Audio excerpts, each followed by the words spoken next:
Very good afternoon, sir, and we're really glad to have you here today on our podcast. So, for our audience, this is Professor Saji Varghese, and today we're here to understand the journey through his initiatives, which we will be coming into soon through the podcast. So before we start our segment, just an icebreaker question for you. What is one of your favorite movies of all times, and maybe why something that resonated from that movie with you, sir, if you could share? Good afternoon, Dia, and thanks for having me here. So, unmistakably, it's Three Idiots, the movie which I watched more than 100 times. In fact, whenever it comes on Sony television, I watch every time. Primarily because of this entire aspect of innovation that is shown there, how education ought to be, and then how much of an impact you can make through your innovations. So, it just fascinates me. So, I keep watching it. All right, sir. So, interestingly, you mentioned the word innovation, and that is probably a USP of your initiative and your organization as well, sir. So, if you could tell the audience what Sunbird Straws is all about and how it came into practice. Right. So, essentially, I was motivated by this, not the word motivated, inspired by the book, the biography of George Washington Carver, who is an African scientist in America. So, that book inspired me, and though I am from the Department of English, that book inspired me to see that if through innovations we can create wealth-creating opportunities for our community. So that was a spur. So my larger goal always has been the social impact. How we can touch the lives of rural communities or the urban poor, and that led me to the path of innovations. All right, sir. So when we talk about social innovations, comes the concept of a social entrepreneur. Where, this individuals taking the world stage, Right. bringing in social initiatives, creating a larger impact, but also generating some form of revenue and making a livelihood out of the same for not just themselves, for a number of people. So how did you come about social entrepreneurship as a journey through Sunbird Straws and its future progress, sir? So as I mentioned, my larger objective was always about making an impact. I was teaching in a village for the larger part of my career, in a remote village where farmer suicides was very common. So children who are very, who are doing very well in their academics could not get into college because of financial. So I was always thinking, as an English teacher, maybe I might teach another 20 years, but what kind of a tangible impact I'll ever make. So the social impact was at the core of what I was doing, and then, as I said, I took the path of innovations. Sunbird Straws is essentially my invention of creating drinking straws from coconut leaves, which happened in Christ University campus. And after we validated the product, we developed the machines to make the straws. We deploy it in the rural areas, employ women there, and the straws are sold globally under the brand Sunbird. So Sunbird is actually the world's first multi-layer drinking straws made from coconut leaves. All right, sir. Yeah. So now that we've touched upon social entrepreneurship as a concept, sir, maybe in the current scenario, do you think that it is easier for social entrepreneurs and entrepreneurs in general to get, let's say, funding or the support that they need than maybe, let's say, 10, 20 years back? How do you see the current stage for, let's say, people who want to venture into that? How easy or difficult is it right now? Definitely, as compared to 10 years back, the ecosystem for social entrepreneurship is very, very vibrant, particularly when there is a lot of CSR funding that is coming in. There are a lot of competitions around social and environmental products and services. So there's a lot of visibility, there's a lot of support. So I think this is, and also in the light of the global challenges that we are facing from the social or the environmental aspect, people are looking for sustainable options. So I believe this is just the right opportunity for anyone to get into social entrepreneurship. All right, sir. So that we mentioned about how businesses can play a role, and CSR or corporate social responsibility is now become a mandate through industries and through any organizational setting. So what impact can corporates make in this sense? Because initiatives on an individual level that can be scaled, but when corporates have the resources and the time and money to do this, what do you think are the maybe initiatives or the different ways they can maybe collaborate with such initiatives? Yeah, so Sunbird Straws itself is the best example of what corporates can do, because right from the word go, after we got some amount of visibility on the international arena particularly, there are a lot of corporates actually who are supporting us. To start off, it was actually HPCL who funded us. Okay. After that, it was HDFC which supported us, then Selco Foundation, and very recently, last 3 months, through IIM Bangalore, we were supported by Cummins and Jubilant Foods.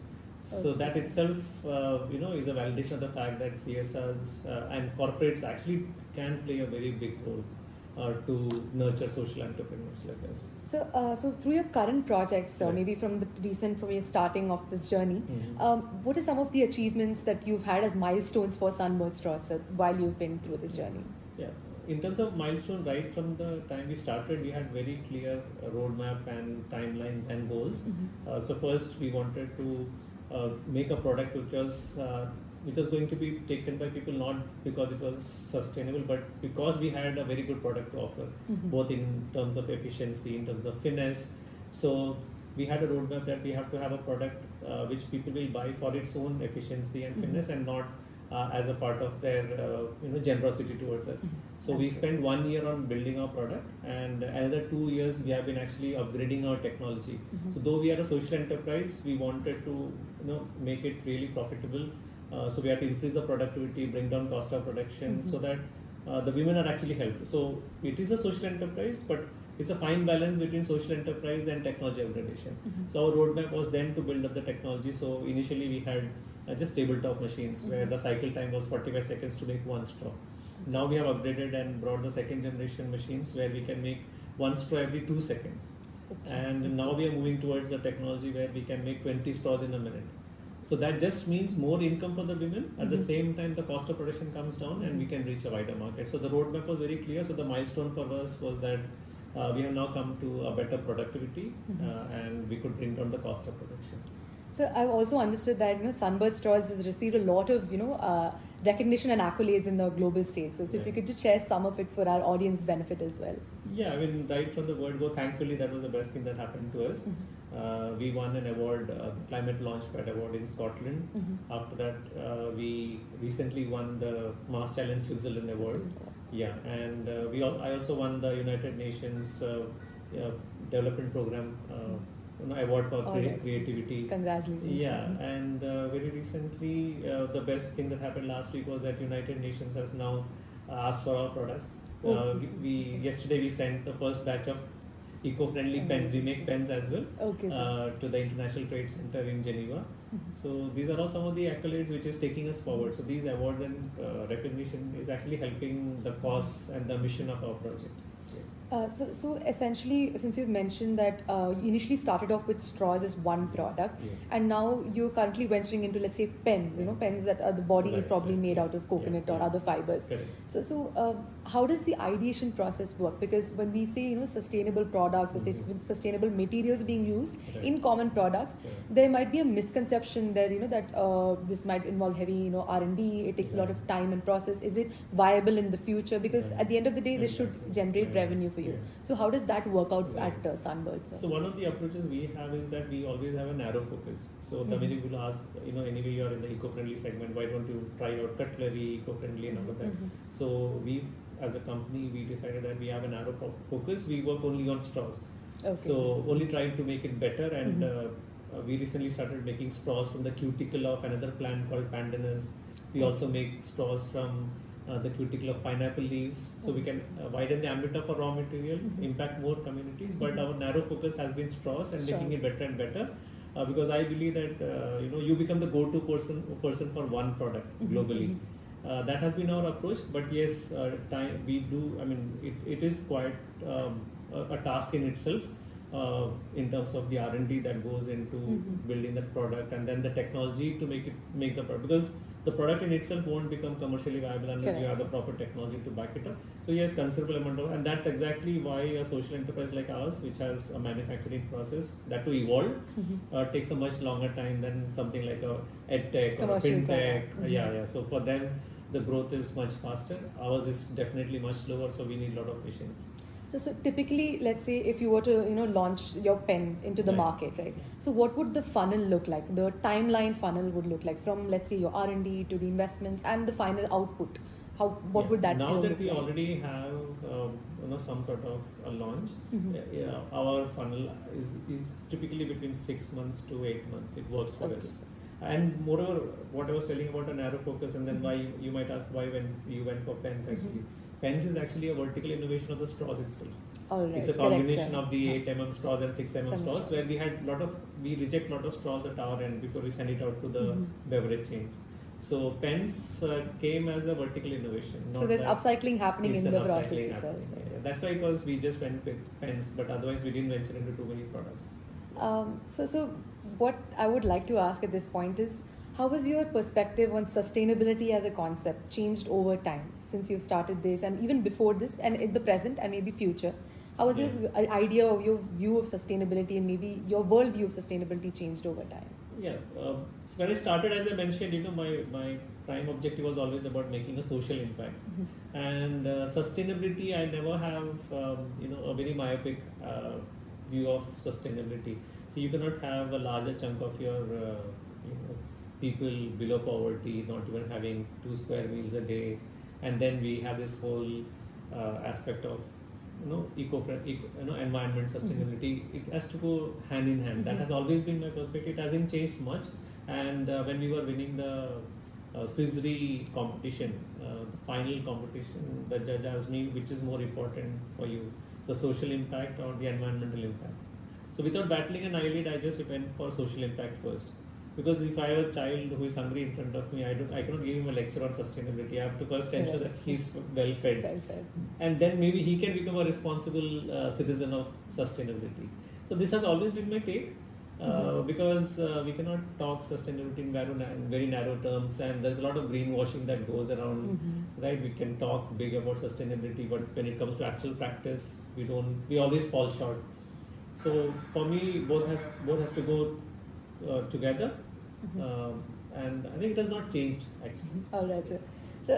So what would you think or what have you faced personally as challenges being a social entrepreneur, somebody who's in this field, who's been there for some time? Definitely, every initiative comes with its own shares of good and bad. So what were your light on that? Yeah. So as I said, my focus was about providing incomes to rural communities, and then we were going with a new product. The technology was evolving, and then, as you know, we who are in the urban parts, we still do not know that there is another India that exists and has its own share of problems. Winning the trust of the communities whom we had to impact, that was challenging. So that took some time actually. So because people in the rural areas take you with a pinch of salt. They don't fully trust you because they think you have come there to exploit them. So the winning that trust itself was a bigger challenge. And then second part was, of course, the product. Our product also had to evolve to become a very efficient and aesthetically pleasing product. So the acceptability in the market also took some time. For two reasons. One was it had to be more aesthetically pleasing. Second was the price point. So these are some of the challenges, because it's a social impact. We have still it's a more labor intensive project, and then the market has to accept it at a competitive pricing. So these were the major challenges. All right, sir. So from what I think I have read through and things like that, there are students who are also actively involved in your initiative. You've been a part of this journey, sir. So this definitely, I would say, have had the educational impact of it as well. So how would you say that, what role would universities or, bigger institutions, higher education institutions, or maybe schools and colleges in general, what role would they play to inculcate social entrepreneurship or, a mindset of contributing back to society? Before answering your question elaborately, I would like to say, hats off to two students from Christ University, Chirag and Sandeep, who were students at Christ University but were a part of our social entrepreneurship initiatives in the college. They are now they are co-founders and directors in the company Sunbird Straws. So Chirag actually has a degree in space engineering. He has an original patented design on satellite. But he heads the innovation management at our company. Sandeep is a student of economics. He's doing his PhD now. So he heads training and operations. So first, hats off to those youngsters who had that self-belief and the patience to be entrepreneurs, social entrepreneurs. Second part, to answer your question, I think a university like Christ has a huge role to play to support either faculty or students to really take this entire journey, because it takes time. And Christ University was the first to fund me with 10 lakhs to do the initial R&D. So had it been for Christ University, I don't think our success would have been as good as it has been now. So universities like ours are very, very crucial for nurturing particularly social entrepreneurs. But third thing I would like to tell is that we are still a country and a society which is still job conscious. So we all want to educate to get employed and become financially secure ourselves, and that has been the phobic teaching that we keep imparting from generation to generation. So I think one role which schools as well as universities should play is give them this courage, this risk-taking ability. Because the very narrative right from our homes to our classrooms is all about study well and get jobs. That narrative actually prevents us from our students from taking risks, because you cannot become entrepreneurs, because as you see all the great companies that you think of, either it is from the US or European countries or Japan, but not so much from India. We are just starting, right? So I think institutions need to create the right ecosystem for our students to proactively take up entrepreneurship. So since you've mentioned, how people should probably be looking out for resources or networks around them, so could you share any resources or networks that you've personally come across and would be beneficial for the larger audience if they want to understand and reach out to such initiatives, or maybe start one of their own, but they don't have a clear idea as to how do I go about such things? In terms of resources and networks, resources, I would like any budding aspiring entrepreneur who has an idea to start taking part in competitions, because there are so many competitions around, and you get to be in different cohorts. So I'm an English teacher, so obviously we are more into Shakespeare and Wordsworth. So obviously it's a long haul to become an entrepreneur. Having an idea is different, but then converting it into a commercial enterprise is an altogether different ballgame, entirely different ballgame. Right? So when we took part in the competitions, that put us into different cohorts. For example, we were in a cohort at Kerala Agriculture University. Climate Launchpad was a 6-month long cohort. We were at IIM Bangalore again for a 6-month cohort. So that gives us a lot of resources in terms of the mentorship we require, be it in terms of building up the business model, building our brand strategy. We spoke about lean operations. So all of these were important inputs that we were always getting. And in terms of network, I think I cannot overemphasize the need for networking. Networking is absolutely important. For instance, we won an award in Mongolia under the International Trade Center. That connected us to the United Nations. Okay, sir. Right, so I cannot overemphasize the need for networking, and then you have to be a pushover about it. You cannot be at a cohort where entrepreneurs have come. You have to go about talking to people, getting that connects. So you have to be a little proactive on that front. So network is absolutely important. So just diverting from that, did you mention that you're a professor of English here at Christ University? So what have you seen as changes? Do you still enjoy your profession as much, or have you just found this new profound interest in the social entrepreneurship journey, or has it remained the same? How has it been for you as a personal experience? Yeah, I started my career when I was just 19 years old, and I was teaching in a school. I was teaching 7th standard students. So when you said this, I was just reflecting. The first day I entered the classroom in 7th standard way back in 1999 or something. The excitement of going into a class then and now has not changed. Okay, so I'm as excited about going into a classroom and interacting with students. So my joy for teaching just remains. If it had not been, I would have quit. Right. At the same time, grassroots innovation, particularly, all the little research I do and the little discoveries I make. For example, it was last October that I could realize that I could peel the cuticle of a pandanus leaf and make it into beautiful straws. This pen which I'm having here is made from the pandanus leaves. Okay, sir. Right. So the very joy of discovering, and when we file for a patent, we come to know that no one in the world has ever tried that. Okay. So that excitement of discovering something new is also equally thrilling. So I think I'm having a very good time enjoying my work in a classroom, interacting with students, and the world of innovations. All right, sir. So I think you found your perfect balance between Yes. the teaching and the imparting knowledge, but also using knowledge to find your own way of creating new knowledge, creating new and knowledge, applying it. Exactly, Yeah, sir. yeah. So that's really interesting to know. Yeah. So just coming back to our topic, corporates and the world in general, a lot of corporations in general are moving towards ESGs and sustainability development goals, etc.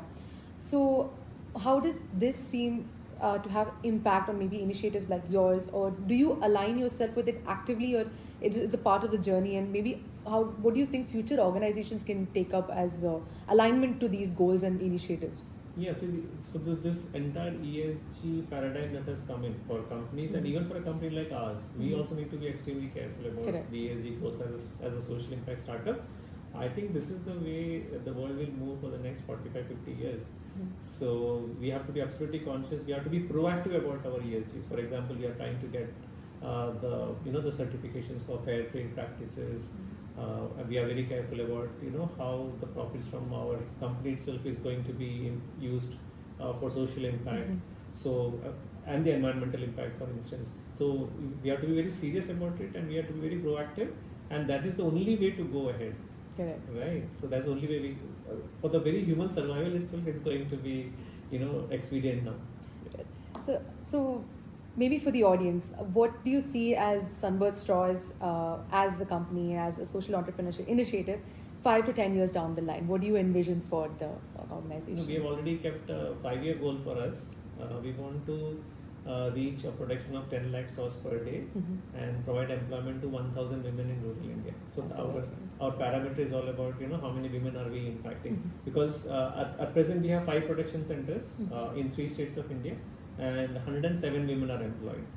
The very fact that our attrition rate is very low, it's hardly 2%, and that too because of some other reasons, not because of any environment, work environment related.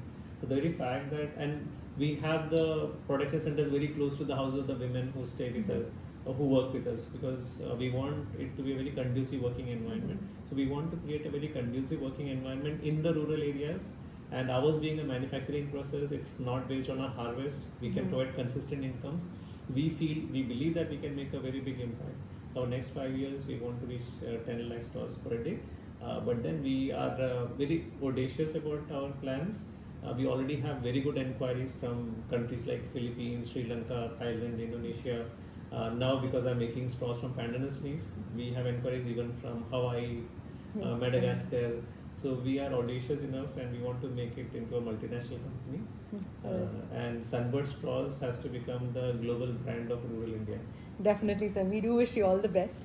Maybe to just conclude our entire conversation, so what would be one message to our audience that you would like to share, or something from your personal experience that you would want the audience to take up as maybe could inspire somebody in the long run as well? Yeah, first thing is that I said, I'm very eager to go into classrooms, and one message I want to give to people like very intelligent and smart students of India: don't go after jobs. Go for entrepreneurship, because the kind of wealth creation that can happen, the kind of impact you can make, can be very, very huge. Of course, it will be actually popping your head out of a cookie jar, but it's a risk worth taking. That's the first advice I would give. Second, you have to have a lot of self-belief when you want to take a journey like this. And what I have learned from my journey is more important than the idea is the team. You have to be very careful about the people whom you onboard with in your journey, because if you have a great team, you can work on any idea and take it forward. But if you have even one person who is actually a misfit in your team, they can spoil the entire party. So have good people with you on the team. That's number one, I would say. And all the best. Thank you so much, sir. It was really lovely having a conversation with you. And I'm definitely sure that the audience have had a lot of key takeaways from a business perspective, from a social initiative perspective, and also to understand your journey through this. And this definitely is, when you relate to live examples, it definitely gives them a push that yes, this is something doable, and maybe it might encourage our audience to have more social entrepreneurs come up from them. So thank you so much. Thank you so much. Thanks for having me. Thank you, sir.